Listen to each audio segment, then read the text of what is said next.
मुट्ठी में कुछ सपने लेकर भरकर जेबों में आशाएं, दिल में है अरमान यही कुछ कर जाएं, कुछ कर जाएं।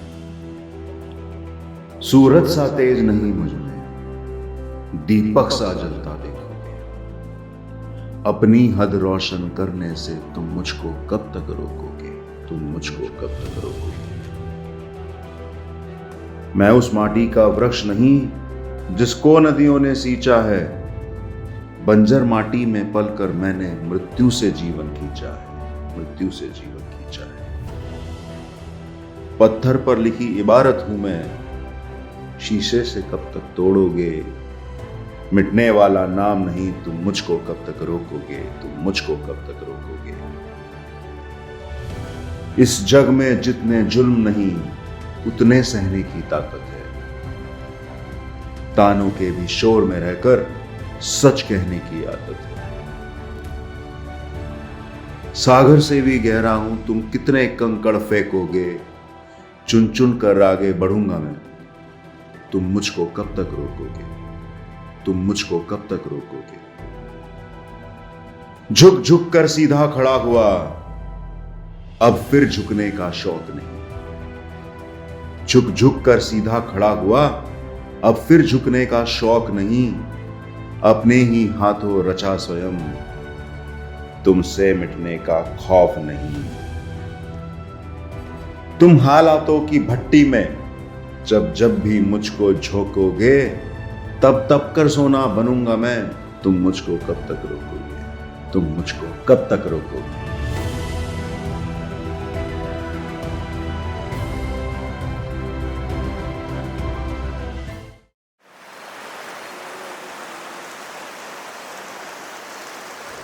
कल साहब, उत्तराखंड की पावन भूमि है, आपकी कर्म भूमि है। इन पहाड़ों से, इन नदियों से आपका वास्ता रहा है। उत्तराखंड की तो खासियत ही ये रही है कि जैसे बोलते हैं नेचर की पावर ऑफ नेचर, उसमें हिमालय का जो सबसे बड़ा अंश है हमारे देश में, नेपाल को छोड़ करके, वो उत्तराखंड में आता है। उससे जो नदियाँ बहती हैं, अभी हमारे बगल में बह रही है गंगा नदी। मतलब आप देखिए, आवाज़ सुन करके ही इस टाइम पे हम लोगों को कितना आनंद आ रहा है, कितने लोग इसके आसपास घूम रहे हैं। तो वो लोग जो इतने दूर से आते होंगे किसी भावना से कि कहीं मेरे को अपनी ज़िंदगी में, अपने भविष्य में सुकून मिले, तो वो कौन सी जगह हो सकती है? हिमालय, जहाँ पे कि ये नदियाँ, ये पहाड़, देवी देवता ये होते हैं। और आज हम लोग यहीं पे खड़े होकर अगर देख रहे हैं, गंगा ये बह रही है। आप देखिए, छोटे छोटे पहाड़ हैं, धीरे धीरे करके ना, जैसे हमारे पीछे की तरफ बढ़ते जाएंगे तो बड़े होते जाएंगे, जिनके ऊपर की कहते हैं 4 धाम यात्रा चलती है। इन्हीं पहाड़ों में अगर आप देखें, ये जो नदियाँ हैं, यहाँ पे ऋषिकेश में लोग इतनी दुनिया से आते हैं, कहते हैं इसको योग धाम। मतलब यहाँ पे योग की ज़रूरत क्या है? अगर ये आवाज़ सुन करके वैसे ही आपकी सांस लेने के तरीके अच्छे हो जाते हैं, सुकून आता है, तो अपने आप ही एक जो अंदर से भावना आनी शुरू होती है वो बढ़ जाती है। इसी नदी से अभी हम 10 किलोमीटर ऊपर की तरफ जाएंगे तो फेमस है, जहाँ पे कि पहले बीटल्स भी आए थे, 84 कुटीर। आप वहाँ पे जाके देखिए, एक तो बनाने का तरीका, लेकिन जिस तरीके के जंगल, जिस तरीके की हवा, जिस तरीके के पहाड़ हैं, जिस तरीके की नदियाँ हैं, उनके बीच में आप बैठते हैं तो अपने आप ही एक नेचुरल फीलिंग आती है। हमारी तो किस्मत है कि हम इस उत्तराखंड के रहने वाले हैं। और फ़ौज में भी जब हम गए तो इसी उत्तराखंड की एक जो इलाका है जिसे बोलते हैं गढ़वाल, उस गढ़वाल रायपुर में गए। तो आज आपके साथ यहाँ बड़ा अच्छा लग रहा है। बिल्कुल। तो आपका जन्म उत्तराखंड में कहाँ से हुआ? जन्म हमारा उत्तराखंड में होने के बावजूद एक और तगड़ी जगह है, जहाँ पे 5 सबसे तगड़ी नदियाँ मिलती है, जिसे बोलते हैं पंजाब। क्योंकि हमारे पिताजी फ़ौज में रहे, तो जब हम पैदा हुए 1969 में, उस टाइम वो गुरदासपुर में थे। तो हम वो गढ़वाली सरदार हैं जो कि गुरदासपुर से होकर के और यहाँ उत्तराखंड के रहने वाले हैं। तो आपके पिताजी भी फौज में थे? हमारे फादर हैं तो पंडित फैमिली से हम लोग, तो दादाजी हमारे जजमानी करते थे, खेती बाड़ी करते थे। अब उनके 7 भाई 6 बहनें थी, फादर हमारे सबसे बड़े थे। तो कई ऐसी पहाड़ों में ना एक इच्छाएँ होती हैं कि कैसे मैं फ़ौज में जाऊँ। तो हमारे पिताजी पहले सिपाही भर्ती हुए गढ़वाल राइफल में, 8 गढ़वाल राइफल में। और जब 1962 का युद्ध हुआ, उस टाइम पे क्योंकि काफ़ी ज़्यादा ऑफिसर्स की ज़रूरत थी, तो वो एग्ज़ाम पास करके कमीशन हुए और सिख रेजिमेंट, 6 सिख, जो इंडियन आर्मी की एक फेमस पलटन मानी जाती है, उसमें कमीशन हुए। फिर उसके बाद में जब BSF, बॉर्डर सिक्योरिटी फोर्स, जब खड़ी हुई, तो शुरुआत वाले जो रेस करने वाले हैं उसमें हमारे पिताजी भी थे, मेजर रैंक पे गए थे। और उसके बाद सन 2000 में रिटायर हुए एज आईजी फ्रॉम बीएसएफ। आजकल देहरादून में पहाड़ों में घूमते रहते हैं, अपने लड़के की खबरें देखते रहते हैं वो क्या कर रहा है। बहुत अच्छा। पिताजी का नाम क्या था? सत्यशरण कोठियाल, घर में शक्ति बोलते हैं। शक्ति यहाँ पे एक पावर मानी जाती है, तो उनको शक्ति की तरह ही देखा जाता है। 82 साल उम्र है। आसपास जितने उनके लोग रहते हैं सबको जोड़ के रखते हैं। अभी कल ही बल्कि वो परसों देहरादून से गए गंगोत्री, परसों हम थे हरिद्वार में, गंगा आरती कर रहे थे। वो इत्तेफाक था, हम कर रहे हैं गंगा आरती हरिद्वार में, और हमारे पिताजी उसी गंगा का जो ओरिजिन है गंगोत्री धाम, वहाँ पे वो आरती कर रहे हैं।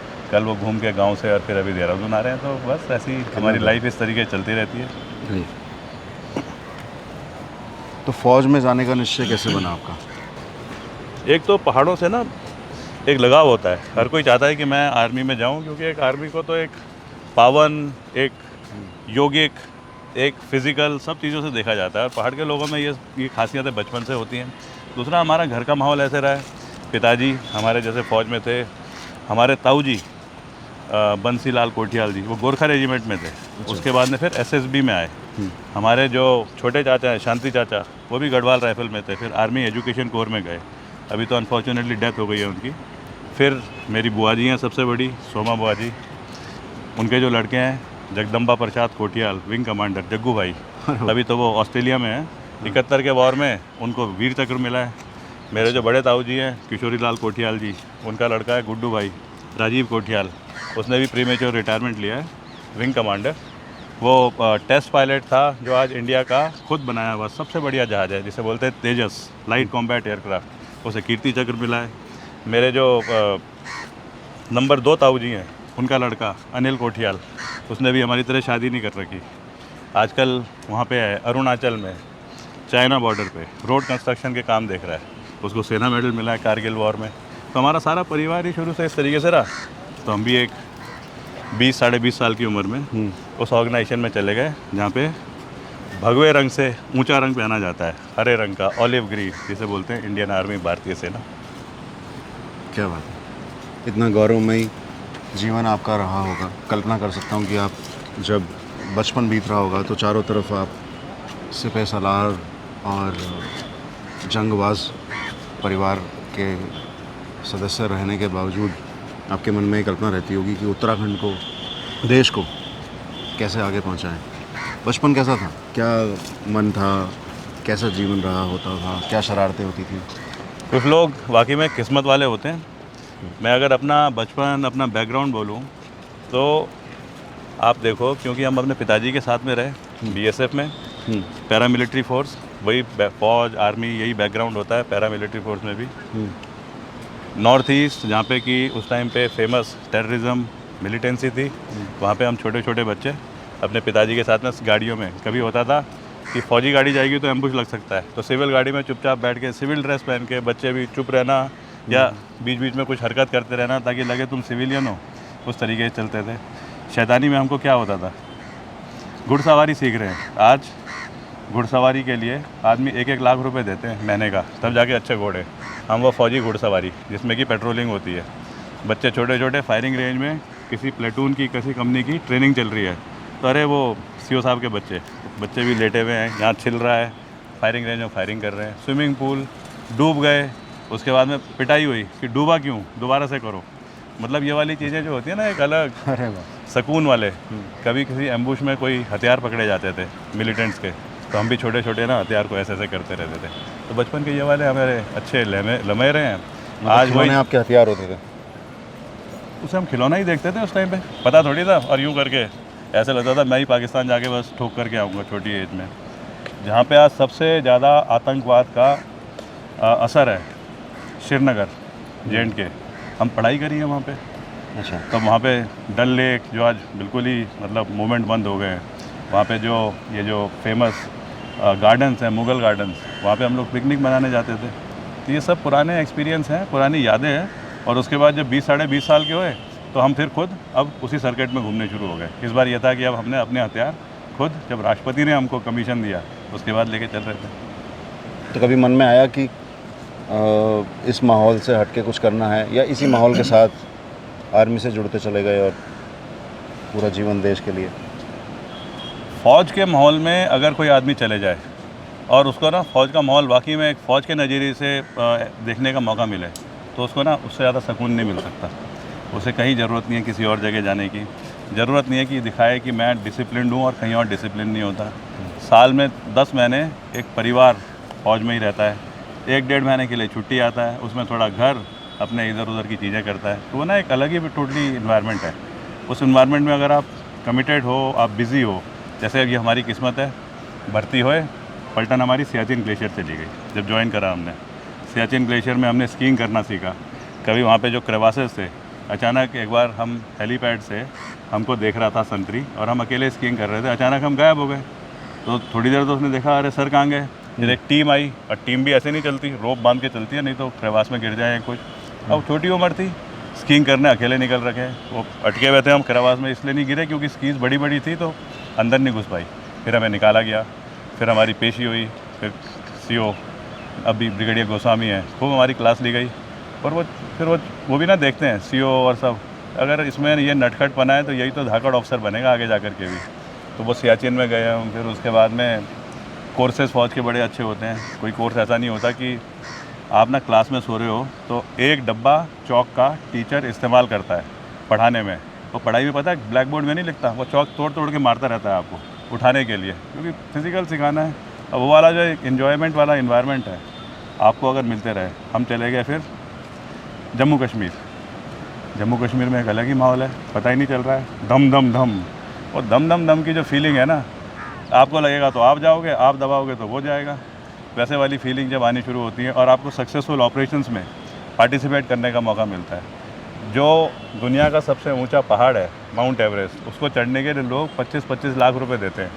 फ़ौज में क्योंकि ट्रेन करने के लिए आपको ना एक्सट्रीम ऑल्टीट्यूड में ले जाया जाता है, ताकि आपको एक्सपीरियंस हो कि किस तरीके से ऑल्टीट्यूड में बॉडी की अडेप्टेबिलिटी होती है, किस तरीके से आपका मूवमेंट होना चाहिए, कैसे आप सेफ्टी एस्पेक्ट्स को इंश्योर करोगे।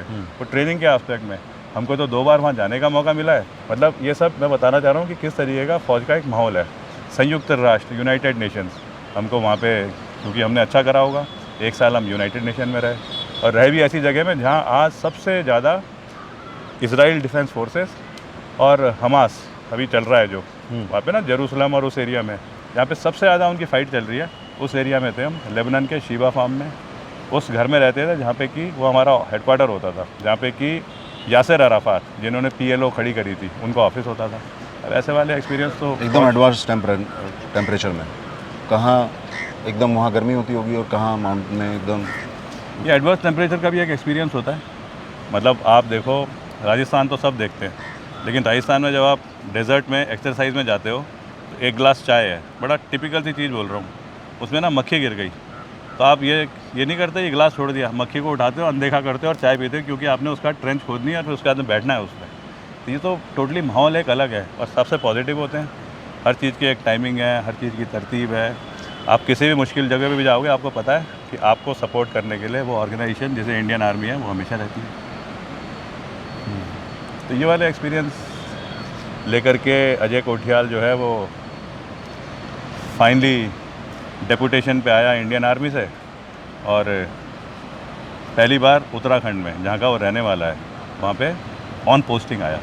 और पोस्टिंग आने का भी क्या इत्तेफाक है, देखो डिज़ास्टर आपदाएं ये तो आनी नहीं चाहिए वैसे, लेकिन 2013 अप्रैल हम यहाँ पे आए उत्तरकाशी में, और 2 महीने के बाद में सबसे बड़ा डिज़ास्टर जैसे बोलते हैं हिमालय सुनामी, केदारनाथ डिज़ास्टर वो आया। और उसमें क्योंकि हम NIM के प्रधानाचार्य थे तो हमको एक सरकार की तरफ से एक मेजर रोल मिला, पहले तो रिस्क्यू करने का, फिर उसके बाद में अगले साल यात्रा शुरुआत करने का। नेहरू इंस्टीट्यूट ऑफ माउंटेनिंग, वहाँ पे हम प्रिंसिपल थे वहाँ पे अब प्रिंसिपल आए थे। और यात्रा भी ऐसी कंडीशन में जब गवर्नमेंट के डिपार्टमेंट्स ने देखा कि केदारनाथ वैली में इतने बड़े लेवल का डिज़ास्टर है कि सारे बिल्डिंग, सारी रोड्स, ब्रिजेस, ट्रैक सब टूट गए हैं और पहाड़ में चलना नामुमकिन है, तो सब ने डिसाइड करके गवर्नमेंट को बोला कि 5 साल वेट करो, 5 साल हम इंफ्रास्ट्रक्चर, बहुत एसेंशियल इंफ्रास्ट्रक्चर वो क्रिएट करते हैं और उसका शुरू करेंगे यात्रा। उस कंडीशन में हमको यात्रा खोलने के लिए बोला। जब हम अंदर घुसे 2014 में, ये मार्च की बात है, और मई में कपाट खुलने थे, तो सबसे पहले क्या दिखता है, छोटे बच्चे की खोपड़ी, फिर क्या दिखता है, एक जगह पे कहीं आप लकड़ी लेने जा रहे हो तो वहाँ पे एक औरत, एक बच्चा, एक बुजुर्ग, एक के ऊपर एक वो बॉडीज़ पड़ी हुई हैं। कहीं है खच्चर के खच्चरों के अब बचे हुए रिमेंस है, क्योंकि 7-8 महीने पहले से बॉडी जैसी पड़ी है। उसके बीच में कहीं वो फीलिंग, कुत्ता भी जब रात को ना खूं करता है तो लगता है कि इसको भूत दिख रहा है। और उसके बीच में आपने खुद भी मोटिवेट होना है, टीम को भी मोटिवेट करना है। नदी की आवाज़ खुद ऐसी होती है कि ऐसे लगता है बस अभी दोबारा से केदारनाथ की तरह वही कुछ होने वाला है। उन माहौल में करने का हमको मौका मिला, तब हमें समझ में आया यूथ की एनर्जी क्या है, यूथ की ताकत क्या है। एक बार वो डर का माहौल था, तो क्या होता था जब शुरू में गए तो जो हमारे 900 950 काम करने वाले लड़के होते थे, टीम होती थी हमारी, पोर्टर बोलो, लेबर बोलो, लेकिन एक ऑर्गेनाइज़ करे हुए फौजी तरीके से वो जो टीम होती थी, अब उनको ना वो भागने शुरू हो गए। तो हुआ क्या कि मान लो एक आदमी है, वो रात को 11 बजे टेंट के अंदर सो रखा है, टेंट में 10-12 लोग सोए हुए हैं, वो निकला बाहर अपने को रिलीज़ करने के लिए, तो वो जाता है बाहर। अब बाहर क्योंकि टेंट भी कैसे लगा है, पत्थरों, बड़े बड़े पत्थरों के बीच में, घर गुर तो है नहीं कोई, नदी बह रही है, पावन मंदाकिनी नदी, लेकिन क्योंकि डिज़ास्टर आ रखा है और क्योंकि बिजली कड़क रही है तो उसे ऐसे लगता है कि नदी भी ना बस अभी उफान पे आने वाली है। अब ऐसे माहौल में जब उसने सुबह छोटे बच्चे की खोपड़ी देखी थी तो वो देखता है सामने झाड़ी, अब वो घूर रहा है झाड़ी को कि झाड़ी के पीछे कोई बैठा है, तो वो ऐसी हेलुसिनेशन होता है कि झाड़ी दिखती है, उसका ना सर बन गया, फिर उसका इंसान का आकार बन गया, फिर वो हवा में उड़ रही है और तुम्हारी तरफ आ रही है पकड़ने के लिए। तो क्या करता है, भागता है, टेंट में जाके छुप जाता है 10 लोगों के बीच में, और अगले दिन अपना सामान पैक करता है, 6-7 दिन जो काम करा है उसकी जो तनख्वाह बन रही है सब भूल करके भाग जाता है। अब ऐसा जब माहौल शुरू हुआ तो लोग भागने शुरू हो गए, वो एक फिर फीलिंग आ गई कि यहाँ तो भूतों की घाटी है। तो फिर लोकल लड़के कि सर एक तरीका बनाते हैं, इनको मोटिवेट करते हैं, तो फिर फैंसी ड्रेस कंपटीशन वहाँ पे रखा गया। रात के टाइम पे बड़ी एक चट्टान के ऊपर प्लेटफॉर्म बनाया गया, उसमें मशालें जलाई गई, लाइट लूइट थी नहीं, और उसके बाद 3 टीमें बनाई गई, एक नेपाल के गोरखे, एक हिमाचल के गोरखे और एक उत्तराखंड के ये जो यूथ गढ़वाल कुमाऊँ के। और थीम थी फैंसी ड्रेस में शिव जी की शादी। अब केदारनाथ में जा रहे हैं तो शिव जी की शादी, और शिव जी की शादी मतलब होता है वहाँ नॉर्मल भूत पिशाचों को थोड़ी मौका मिलता है, मतलब होंगे कोई तगड़े तभी उनका नंबर आएगा, मतलब प्रोफेशनल बिल्कुल शिव जी के खास भक्त। तो क्या हुआ, पहली टीम आई, बिल्कुल भूत बात बन के हू कर रहे हैं, लाइट जला रहे हैं और सब कुछ कर रहे हैं, लंबे बाल बूल कर रखे, सफ़ेद कपड़े, कुत्ता भी साथ में चल रहा। तो बड़ा तगड़ा सीन था। वो 6-7 भूत के जो बन के आए शिव जी के शादी में बाराती। दूसरी टीम आई, तीसरी टीम आई, एक से एक तगड़े। फिर उनका रिज़ल्ट निकला, एक जैसे होता है ना एक टीम बैठी हुई असेस करने के लिए। तो पहली टीम को मिले 10,000 रुपये फर्स्ट प्राइज़, सेकंड टीम को मिले 9,999 रुपये, थर्ड टीम को मिले 9,998 रुपये। लेकिन फ़र्क ये पड़ गया कि अगले दिन से, क्योंकि सब लड़कों ने इन भूतों को देखा था जो शिव जी के बाराती बन के आ रखे थे, इनको अगर असली भूत भी दिखा होगा ना तो ये कह रहे होंगे, अरे यार तू थोड़ी भूत है, चल भाग यहाँ से। मन का खौफ। सारे लड़के काम करने शुरू हुए, केदारनाथ की कार्रवाई और तेज़ी से बढ़नी शुरू हो गई। वैसे क्या बात है, आइए बैठते हैं।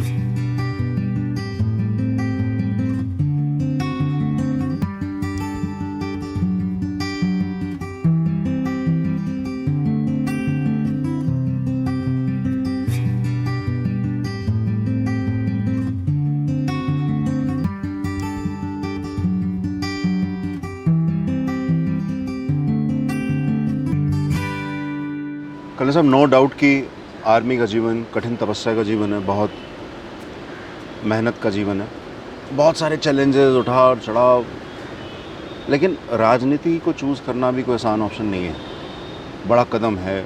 और बहुत से नामी गिरामी लोगों को मैं जानता हूँ जो हमेशा से देश को ठीक करने की चाह रखते हुए भी राजनीति में प्रवेश करने से डरते हैं। उनको लगता है कि हमारा ब्रांड ऑलरेडी एस्टेब्लिश है, हमारा नाम है, आपको कीर्ति चक्र मिल चुका है, शौर्य चक्र प्राप्त कर चुके हैं। इतना सब प्राप्त कर लेने के बावजूद आपको क्यों ऐसा लगा कि राजनीति के बिना देश को ठीक करना, देश को उसके मुकाम तक पहुंचाना मुश्किल है?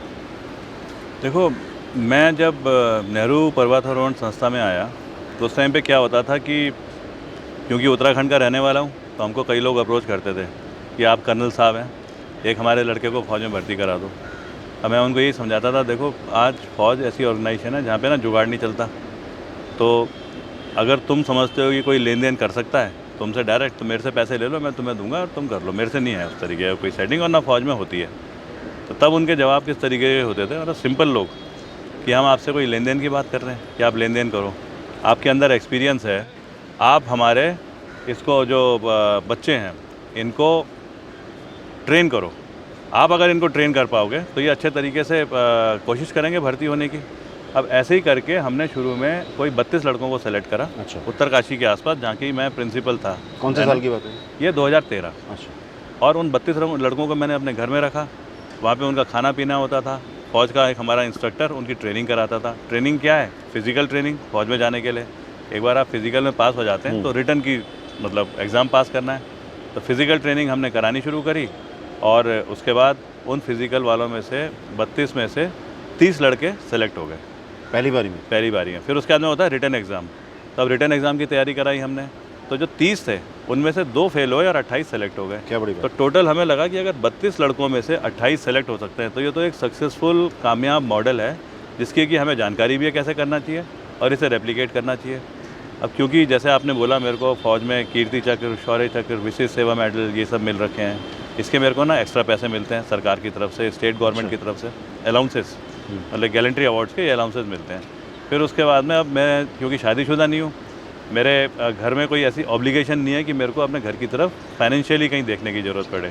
उल्टा हमारे फादर, हमारा छोटा भाई है, वो भी हमें मदद करते थे। तो उसमें हमने फिर धीरे धीरे करके लड़कों की नफरी बढ़ानी शुरू करी और करते करते फिर वो 100 लड़कों का कैंप शुरू हुआ। एक जगह लगाया, दूसरी जगह लगाया, इम्प्रूवमेंट हुए वो कैंप को चलाने में। फिर हमने लड़कियों के कैंप चलाए। तो फाइनली जब हमें लगा कि ये तो रिज़ल्ट दे रहा है अच्छा, तब हमने इसको रजिस्टर कराया as non profitable charitable trust, जिसका नाम रखा यूथ फाउंडेशन। और फिर वो यूथ फाउंडेशन धीरे धीरे एक ऐसी ऑर्गेनाइजेशन बन गई है जिसमें पिछले मतलब यही 2013 से लेके अभी तक हमारे कोई 8-9 कैंप चलते हैं। 8 परमानेंट कैंप हैं, एक फ्लोटिंग कैंप है, जगह जगह पे लगाते हैं। इसमें हर एक कैंप की कैपेसिटी कोई 200 स्टूडेंट्स की है। इसमें खाना पीना फ्री होता है।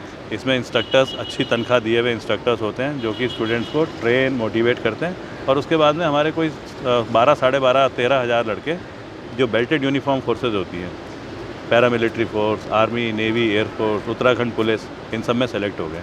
तो ये एक वैसे करके धीरे धीरे एक कामयाब मॉडल बना। अब इसके साथ साथ दूसरी चीज़ जो हुई वो थी केदारनाथ रिकन्स्ट्रक्शन। ऐसा तो है नहीं कि केदार बाबा ने हमको कोई जादू का डंडा दिया कि जो सोचो छू मंतर तथास्तु वो हो जाएगा। लेकिन वहाँ पे क्योंकि हम जब काम कर रहे थे और बहुत एक्सट्रीम कंडीशंस आई, और उन एक्सट्रीम कंडीशंस को एक मिलिट्री वे से, जो मेरे पुराने फ़ौज के एक्सपीरियंस थे, उस तरीके से हमने ओवरकम करके सक्सेसफुली यात्रा को 2 महीने में शुरू कराया। और रिकन्स्ट्रक्शन मतलब अच्छे तरीके से, जो बोलते थे 5-7 साल में होगा पूरा, उसको हमने 1-1.5 साल में पूरा कंप्लीट करा और फिर आगे ना और बढ़ाते गए उसको। तब हमको ये दिखा कि अगर केदारनाथ जैसी जगह पे, जहाँ पे कि सबसे एक्सट्रीम इन्वायरमेंट था, हॉस्टाइल इन्वायरमेंट था, उस टाइम पे यूथ की स्ट्रेंथ को अगर आप तरतीबवार इकट्ठा करो, महिलाओं के अंदर जो एक क्षमता है अपने बच्चों को मोटिवेट करने की, उनसे ना हौसला बढ़वाओ युवाओं का। और एक्स सर्विसमैन जो होते हैं, एक्स पैरामिलिट्री फोर्सेस के जो लोग होते हैं, क्योंकि ये फ़ौज में नौकरी करके आ चुके हैं, तो इनके जो एक्सपीरियंस हैं जम्मू कश्मीर के, ब्रह्मपुत्रा में डिज़ास्टर रिलीफ जो प्रोजेक्ट्स होते हैं उनको करने के, समाज में कैसे अच्छे काम करे जाते हैं, जैसे फ़ौज में बोलते हैं विनिंग हार्ट एंड माइंड, ये प्रोजेक्ट्स होते हैं J&K और रिमोट एरियाज़ में। अब ये सारे एक्सपीरियंसेस अगर आप इकट्ठा करो तो अगर केदारनाथ जैसी जगह में काम हो सकते हैं, तो मेरे ख्याल से तो उत्तराखंड में ऐसी कोई जगह नहीं है जहाँ पे काम नहीं हो सकता।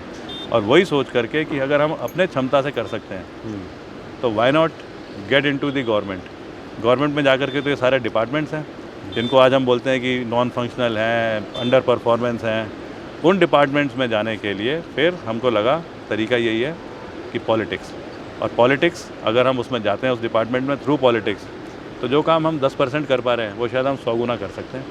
उस पर्पज़ से फिर हमने ये अपना मोटिवेशन देख करके और ये सब कार्रवाई करी। पर आपको कभी ऐसा डर नहीं लगा कि पॉलिटिक्स में आने की एक कॉस्ट है? आपको पता है कि आज जो माहौल है देश में, पोलराइज होने के साथ साथ एक पूरी ट्रोल आर्मी है जो आपके ऊपर लगा दी जाएगी, आपकी पेंशन तक रोक ली गई है इस गवर्नमेंट में। तो आपको पता है कि ये गवर्नमेंट कितना नीचे स्टूप कर सकती है। कभी मन में ये नहीं आया कि यार अब बहुत देश की सेवा कर ली, अब थोड़ा बैठते हैं, अब थोड़ा वादियों में इत्मीनान की ज़िंदगी जीते हैं, फिर संघर्ष चुनना इतने लंबे देखो संघर्ष ये के बाद? बिल्कुल आप सही कह रहे हो, इसको संघर्ष भी बोला जा सकता है और इसको बोला जाता है कि आप हमेशा कंफर्टेबली अपने माइंड को बिज़ी रख रहे हैं। मतलब माइंड क्या है, मतलब कहते हैं ना it's a empty mind, devils workshop, वो जब चीज़ें होती हैं, अगर आपका माइंड कंटिन्यूटी में काम कर रहा है, आप हमेशा बिज़ी हो, तो आपको हमेशा सुकून ही आता है। अब आप देखिए, हम फ़ौज में थे, फ़ौज में हमारे बड़े अच्छे एक्सपीरियंस रहे। उसके बाद में हम आए ये अपना माउंटेनियरिंग में, वहाँ पे हमारे साथ कई इंसिडेंट्स हुए, लेकिन उसके बाद फिर उनको ओवरकम करके फिर भी हम आगे बढ़ते गए। फिर हम आए अभी ये जब डेपुटेशन में NIM में, उस टाइम काफ़ी एक्सपीरियंस हुए, तो हमने देखा कि पॉलिटिक्स जो एक्चुअल डेफिनेशन है पॉलिटिक्स की, उसके लिए तो हम कहीं पे भी फिट नहीं है। मतलब आप देखो, जब मैं फ़ौज में भी था, तो फ़ौज में ना कभी पॉलिटिक्स का डिस्कशन ही नहीं होता है। ये मतलब एक अनरिटन ऑर्डर है कि you will never discuss politics in the फौजी सिस्टम, फौजी सेटअप। अब यहाँ पे आने के बाद में मेरे को दिखा कि यही जो पॉलिटिक्स है, ये एक्चुअली उन लोगों के लिए है जिनको कि आता ही कुछ नहीं है समझ, किस तरीके से फंक्शनिंग करनी चाहिए। ये देखते हैं अपने सीनियर हेडक्वार्टर को, इनके भी सीनियर हेडक्वार्टर होते हैं, आला कमान बोलते हैं, ये उनको देखते हैं, वो बताएंगे कि चीज़ें कैसे करनी है। वो बताएंगे कि अगर आप कोई चीज़ सोचते हो तो इसको सोचना कैसे है। वो बताएंगे कि लोकल प्रॉब्लम क्या है, लोकल प्रॉब्लम तो लोकल आदमी को पता होनी चाहिए। लेकिन क्योंकि ये सब मेरे को इनमें वीकनेस दिखी, तो मेरे को एक इच्छा भी हुई कि क्यों नहीं, अगर ये नहीं कर पा रहे हैं तो क्या मेरे को अजय कोठियाल को इसमें नहीं घुसना चाहिए। जैसे मैं आपको एक एग्जांपल देता हूँ, आपको मैं दिखाऊंगा। एक लोहे का डब्बा है, उसे बोलते हैं गुल्लक। एक लड़की अभी रिसेंटली हमको मिली, तो एक फंक्शन था। अब 13 साल की लड़की का क्या उसमें फंक्शन में कोई वो था मतलब, लेकिन वो अपने पापा के साथ आ रखी थी, क्योंकि उसने ना कहीं पहले पूछा होगा, पापा ये कर्नल कोठियाल कौन है। अब 13 साल की लड़की है, कहीं ना कहीं एडवेंचर, माउंटेन, ऐसी चीज़ें देखती है, तो बताया होगा पापा ने कि कर्नल कोठियाल बैकग्राउंड ये है, फलाने हैं। अच्छा, तो कर्नल कोठियाल से कब मिलेंगे, कि बेटे आएंगे वो कभी तो तब मिलेंगे। अचानक हम वहाँ चले गए नैनीताल, एक प्रोग्राम था।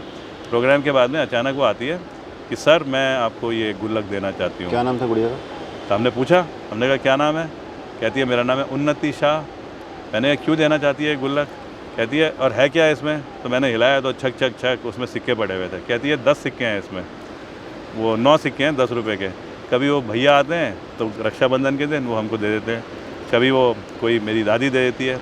कभी कभी मैं एक सिक्का निकाल करके मम्मी या दादी से पूछ लेती हूँ कि वो सॉफ्टी कैंडी मैं ख़रीद के लेके आ जाऊँ। कभी कभी ऐसे भी होता है।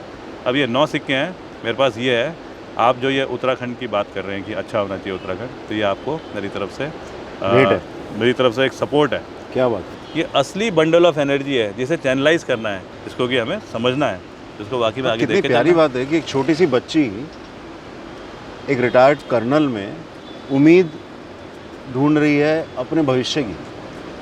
13 साल का बच्चा यदि राजनीति, कुछ तो राजनीति समझता होगा, या कुछ तो गवर्नेंस समझता होगा, या कुछ तो उसे अपने उत्तराखंड की देश की परवाह होगी, उसको कुछ समझ में आया होगा। एक बार मैं गांव में घूम रहा था, हाँ इसमें है वो सिक्के। अरे वाह। ये है वो। आपने 9 के 9 सिक्के ऐसे ही। ये तो सब इसको हमने सोचा हुआ है कि इसको रखेंगे जिस दिन आम आदमी पार्टी आएगी गवर्नेंस में, उस दिन ये सिक्का ये बाहर रखने के लिए डोनेट करने के लिए होगा कि इसको अगर इसमें जो डालेगा कुछ भी अपनी तरफ से डोनेशन, वो सीधा पहाड़ में सबसे रिमोट एरिया में सबसे जो ज़्यादा एलिजिबल है, ज़रूरतमंद है, उसके काम को आएगा। क्या बात। ऐसे ना उन्नति शाह जैसे बहुत हैं। एक महिला हमको मिलती है, बुजुर्ग महिला, मतलब 40 साल के करीब, तो मेरे को बोलती है भैया पहाड़ में, कहती है मेरा ये लड़का है सामने खड़ा है, तू देख इसमें क्या कमी है। 20 साल उम्र है, उसकी आंखों में देखो तो कॉन्फिडेंस है, उसका बॉडी स्ट्रक्चर देखो बिल्कुल परफेक्ट है, उससे बात करो तो बात में कॉन्फिडेंस है, हाथ मिलाओ तो हाथ नहीं शेकता है, उससे जब वो आपकी तरफ आता है तो आपके पाँव छूता है, और पाँव ऐसे नहीं कि मतलब ज़बरदस्ती छू रहा है, प्रॉपर संस्कार की तरह से। कहती है 20 साल इसकी उम्र है, इसमें अगर कोई कमी नहीं है तो फिर ऐसा क्या है कि इसको ना अपने भविष्य के बारे में कुछ जानकारी नहीं है कि क्या करना चाहिए। तो मैं जब सोच ही रहा था ये बात, तब तक साथ में कहती है ये है मेरा दूसरा लड़का, वो 15 साल का था। कहती है प्रॉब्लम ये है आज मेरे को भी जो लगती है कि 15 साल का मेरा, 20 साल वाले को ठीक है नहीं पता है, ओके, 15 साल वाला 5 साल के बाद में वो भी 20 साल का हो जाएगा, और 5 साल के बाद जब वो 20 साल का होगा उसे भी अगर फ्यूचर में कुछ नहीं पता होगा, तो फिर कर्नल सर आपको तो और आगे आना चाहिए, ताकि कम से कम आप कुछ तो देखो कि जहाज़ डूब रहा है, ये तो बोलने की परिभाषा होती है, लेकिन उसमें आपका रोल भी होना चाहिए। नहीं तो ऐसा नहीं हो सकता कि आपने देश के लिए कर लिया है, आपने अपने फ़ौज में सब कुछ कंट्रीब्यूट कर दिया है और अब आप यहाँ पे आके सो जाओ। तो अगर ऐसी बात होगी तो हम सोने की जगह हमें तो और मज़ा आ रहा है कि हम रिटायर ही नहीं हो रहे। रिटायरमेंट के पहले हमको ये चीज़ें बोलनी शुरू हो गई, रिटायरमेंट के बाद हम दुगने और काम करने की इच्छा लेके चलने लगे। पर ये कहीं ना फ़ौज के एक्सपीरियंस जो है ये तो हमको बड़ा अच्छा एक पॉजिटिव सा एक वाइब्स भी देते हैं और उसी को हम ग्राउंड पे इम्प्लीमेंट करने की भी कोशिश करते हैं। आपने जो 3 मेडल जीते हैं उसमें कोई ऐसा एक्सपीरियंस जो आपको याद रह गया हो अभी भी? फ़ौज के तो सारे के सारे एक्सपीरियंस ही याद रहते हैं। कोई एक सबसे प्यारा क्या हुआ कि हम आए थे 2001 में माउंट एवरेस्ट से, तो तब हमारी पलटन शोपियाँ पुलवामा वहाँ पे डिप्लॉयड थी, 4 गढ़वाल राइफल्स। अब नया नया मेजर अजय गुठियाल एवरेस्ट, तो हम अपने तरीके से एक टीम बनाई 7-8 लड़कों की, दाढ़ी बढ़ाई, अपने को दिखाया जैसे हम भी ना एक टेररिस्ट हैं। कुर्ते पजामे पहने, वज़ू करना सीखा, थोड़ी थोड़ी कश्मीरी सीखी, लंबे बाल करे। उसके बाद में हम लोग भी घूमने शुरू हुए। तो हमको एक जैसे पहाड़ होता है, पहाड़ के ऊपर एक थी जैसे यहाँ पे होती हैं छानियाँ, भेड़ बकरी वाले ना कुछ दिनों के लिए जाते हैं पहाड़ में, तो अब टेम्प्रेरी शेल्टर बनाते हैं, उसे बोलते हैं ढोक। तो ढोक में देखे हमको 2 आदमी बैठे हुए। उस टाइम पे कोई आदमी का वहाँ सवाल ही नहीं था, क्योंकि अभी उनका सिस्टम जो होता है ना माइग्रेशन मूवमेंट अपवर्ड्स, भेड़ बकरी वालों को वो शुरू नहीं हुआ था। तो सस्पेक्टेड टेररिस्ट है। अब छुप के हम देख रहे हैं तो दिख गया उनके पास हथियार भी है।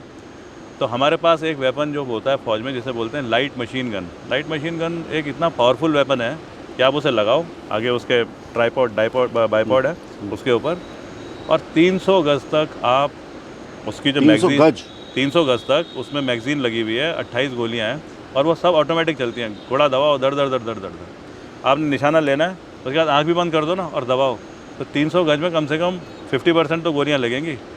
ये दोनों आतंकवादी 50 गज पे थे और फेमस मेजर अजय कोठियाल, तब तक हमें शौर्य चक्र मिला था रेस्क्यू ऑपरेशन इन एवरेस्ट। उसकी वजह से हमने कहा हम मारेंगे और हमने लगाई मैगजीन, घोड़ा दबाया, पूरी 28 गोलियां फायर, एक भी नहीं लगी।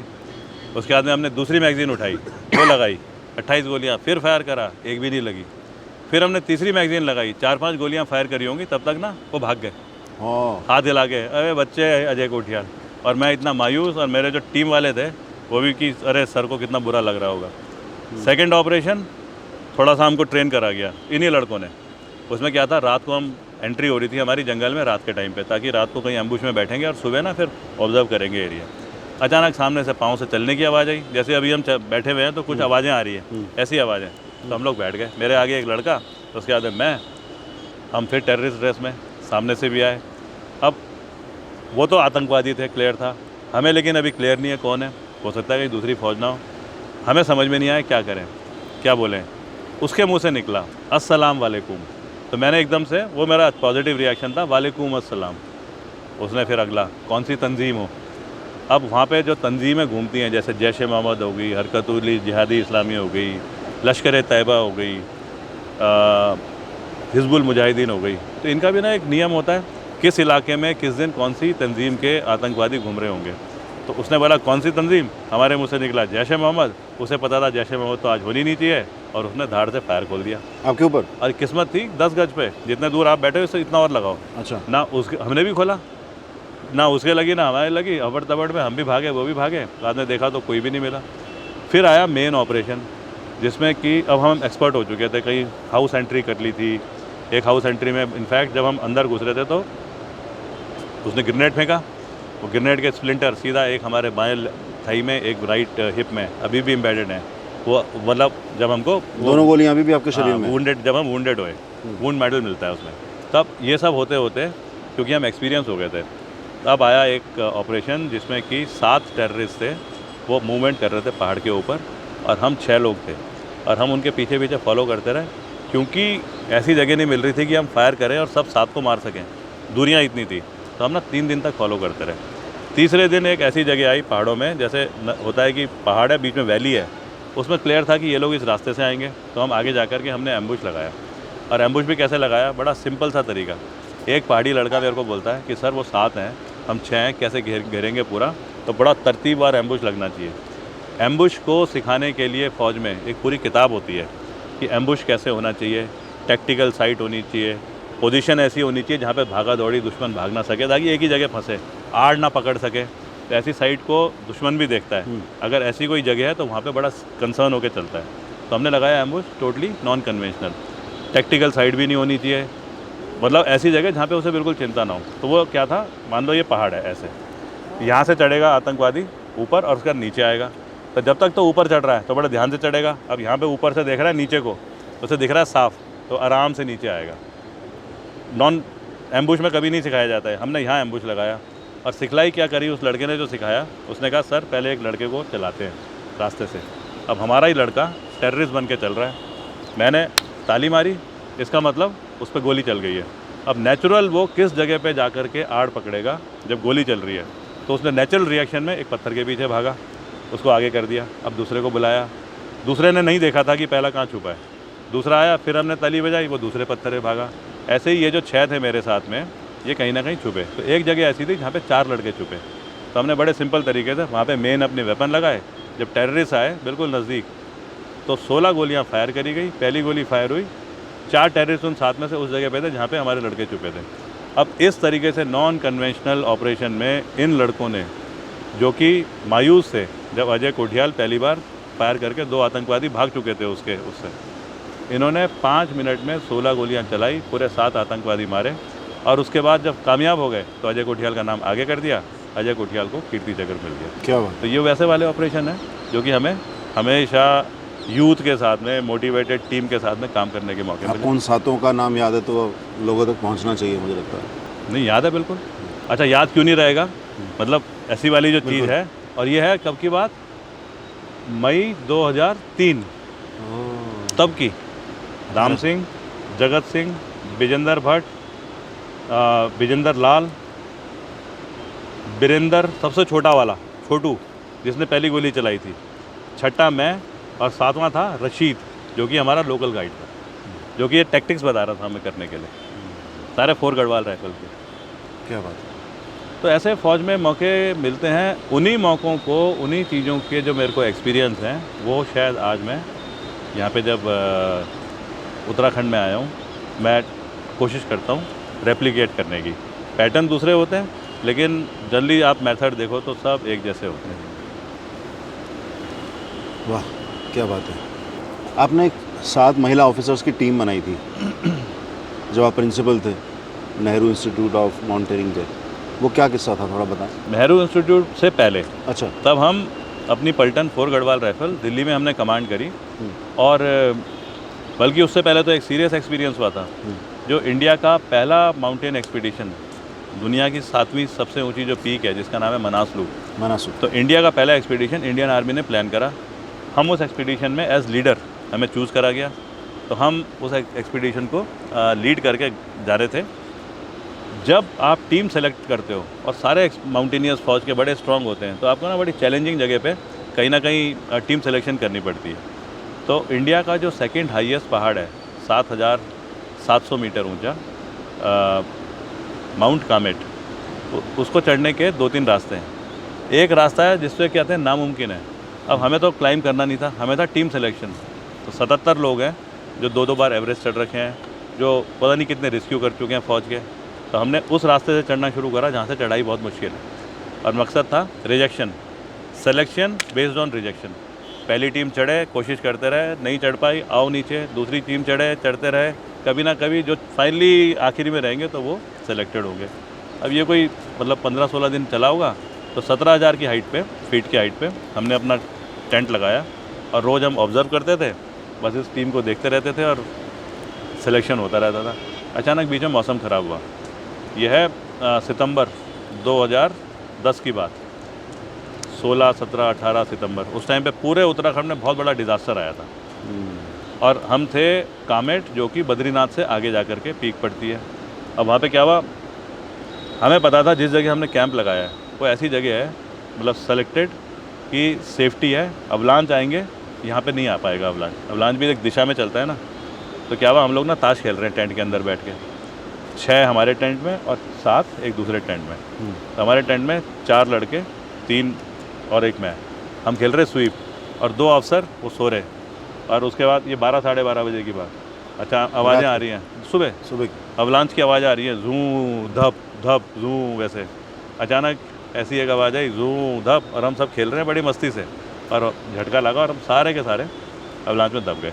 कोई 10-12-13 फीट ऊपर, नीचे? हाँ उतना हमारे ऊपर था, और कोई 10-12 फीट हमें घसीट के भी ले गया। तो वो एक इत्तेफाक था कि मतलब सिचुएशन बताऊं, अगर मेरे हाथ में घड़ी थी तो घड़ी टकरा करके टूट के चली गई।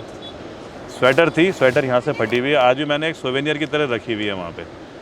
तो क्या हुआ कि जब ये अवलांच आया तो इत्तेफाक था, हम सब जो दब चुके थे, मैं पहला आदमी था जो मतलब बर्फ़ में दबा दुबा कोई 10 मिनट में काट कूट के दांत से रस्सी वो फाड़ के बर्फ़ का कपड़ा, और मैं बाहर निकल ना पाया।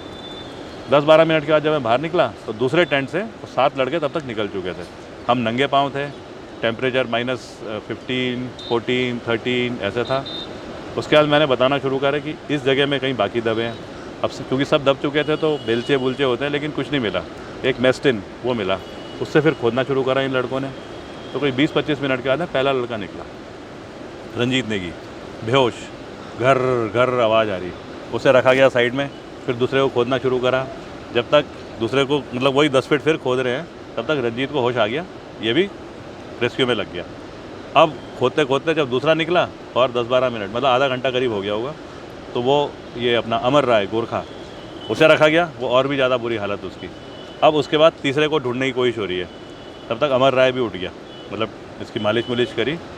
फिर निकला कमान सिंह, पैरा कमांडो, बिल्कुल ही बेहोश। उसके बाद हमने जब चौथा निकाला, मेजर मनीष गोसाई डेड, लेफ्टिनेंट कर्नल पूर्णाचंद्र डेड। उसके बाद फिर हम पूरे टाइम उनको घसीटते हुए चलते रहे। रात जो डिस्टेंस हम कवर करते थे 1 घंटे में, वो 16 घंटे चलने के बाद भी हम नहीं पहुंच पाए। फिर नीचे से रेस्क्यू टीम आई, खैर बड़ी मुश्किल से हम पहुंचे। अमर राय ये अपना कमान सिंह बेहोश था, कमान सिंह को एक हमने कपड़े में लपेट रखा था ताकि घसीटने में आसानी रहे। तो बीच बीच में कमान सिंह के मुंह से आवाज़ निकल रही, सर कहीं मेरे को छोड़ के तो नहीं चले जाओगे, मतलब ऐसी वाली फीलिंग। फाइनली वो करते करते हमें कोई 2 दिन हम लगातार घसीट घुसीट के चलते रहे। अगले दिन सुबह फिर मनीष गुसाई और कर्नल पूर्णाचंद्र की बॉडी भी हम गए और लेकर के आए। उसके बाद में फिर फौज में था कि 2 अफसर की डेथ हो गई है। पहले तो सब सीरियसली वुंडेड थे, काफ़ी करने के बाद जब ठीक हुए, फिर उसके बाद में हमारी इंक्वायरी चली कि एज़ लीडर हमारा डिसीज़न कहीं ना कहीं गलत रहा होगा, तभी ये इतना बड़ा इंसिडेंट हुआ। प्रॉपर इंक्वायरी हुई। इंक्वायरी के बाद में फिर आर्मी, जो कि एक ऑर्गेनाइजेशन है जो हमेशा चैलेंजेस भी देखती रहती है, उन्होंने देखा अजय कोठियाल ने इस एक्सट्रीम कंडीशन में भी बड़ा तगड़ा डिसीज़न लिया और उसकी वजह से इतनी चीज़ें बच गई। उसके बाद में यूनानिमसली हमको सेलेक्ट करा गया दोबारा से लीडर, और हमें बोला गया टीम सेलेक्ट करो। हमने टीम सेलेक्ट करी, वही 15 लड़के जो सेलेक्ट करे गए वो माउंट बनासलू चढ़ गए। क्योंकि ये एक इंस्पिरेशनल डिफीट इनटू विक्ट्री वैसे वाली कहानी थी, तो उस टाइम पे जो डिप्टी चीफ थे उन्होंने फिर प्लान करा कि हम विमेन आर्मी लेडी ऑफिसर्स की टीम को माउंट एवरेस्ट ले जाने का एक एक्सपीडिशन बनाते हैं। And then I was made the leader of that expedition. उसका हमारे कोई 1 साल की प्रोसेस चली। 1 साल की प्रोसेस में हमने लड़कियों की भी ताकत देखने को मिली हमको, मतलब किस तरीके से जज्बे के साथ में बगैर किसी चीज़ की परवाह करे वो काम कर सकती हैं। मेरी मदर ने बोला था कि बेटे लड़कियों को थोड़ा हैंडल करना दूसरा होता है, तेरे को एक्सपीरियंस नहीं होगा। और उसके बाद ना आज ये 7 लड़कियां, ये सारी की सारी टोटली अजय कोठियाल की वो टीम है कि कहीं पे भी वो कोई चीज़ होती है तो हमेशा टच में रहती हैं। हमारे मदर की डेथ हुई, सब हमारे घर में आई। एक बल्कि एवरेस्ट के टाइम पे क्या हुआ, हमारे साथ डिस्कवरी चैनल भी चल रही थी, मतलब उसने मूवी बनाई हमारे ऊपर।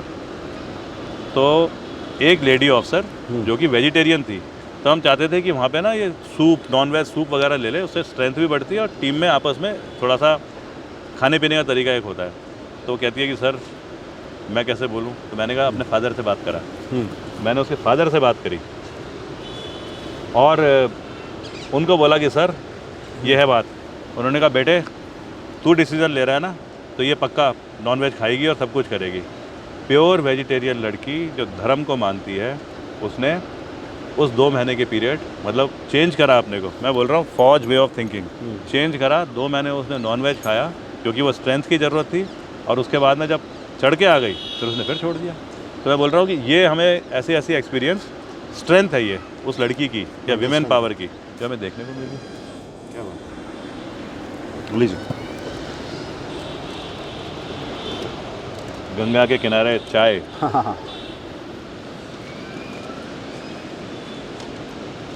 अभी चलने वाले सोच रहे होंगे इंटरव्यू हो रहा है कि चाय गुफ्तगू पार्टी हो हो रही रही है। है। नहीं पर हमारा इंटरव्यू का फॉर्मेट ऐसे ही गुफ्तगू स्टाइल। गुफ्तगू ही होना चाहिए। हाँ बहुत Natural। बढ़िया। इतना मुझे इंस्पायरिंग लग रहा है, इतना मोटिवेटेड फील कर रहा हूँ मैं कि आपसे ये बात करने का मौका मिला। और आपको बताऊँ कि जब से हमने सीरीज़ शुरू करी, इंटरव्यू लेने शुरू किए, और तब से हमने ट्विटर पे भी हम ट्विटर स्पेसेस करते रहे हैं, तो बहुत से लोग मुझे बोलते थे कि कर्नल साहब का इंटरव्यू कब आ रहा है, कर्नल साहब का इंटरव्यू कब आ रहा है, कर्नल साहब का इंटरव्यू कब आ रहा है। तो मैंने फिर प्रोग्राम बनाया कि उत्तराखंड चला जाए और आपसे बात की जाए, बिकॉज़ मैं नहीं चाहता था कि आप दिल्ली आएँ और दिल्ली में आप कुछ समय निकालें, क्योंकि वो माहौल, वो वादियाँ, वो एक आपका भी जो आपको चीज़ें वहाँ बैठ के याद आएंगी और जो यहाँ बैठ के याद आएंगी, उसमें बहुत, तो मैं चाहता था कंप्लीट पैकेज रिलीज़ हो। और जितना आपका अनुभव है वो एक एपिसोड में भी नहीं पूरा हो पाया, तो हम 2 एपिसोड भी शूट करेंगे। नहीं, आपने जिस तरीके से बोला कि लोगों ने बोला कि कर्नल साहब का इंटरव्यू भी आना चाहिए आपकी चैनल के थ्रू, आपके जो तरीके हैं उस नज़रिए, उस फॉर्मेट में, तो मैं भी कई बार सोचता था। दिव्याशीष है हमारा बड़ा अच्छा, दिव्याशीष शर्मा, मैं उससे बोलता था यार ये चैनल सारे टीवी वाले तो इंटरव्यू करते रहते हैं, क्या इस चैनल से कोई बात नहीं हो सकती कि इनके साथ बैठ करके हमें मौका मिले, क्योंकि यहाँ एक तरीका भी अलग है, नेचुरल तरीका है।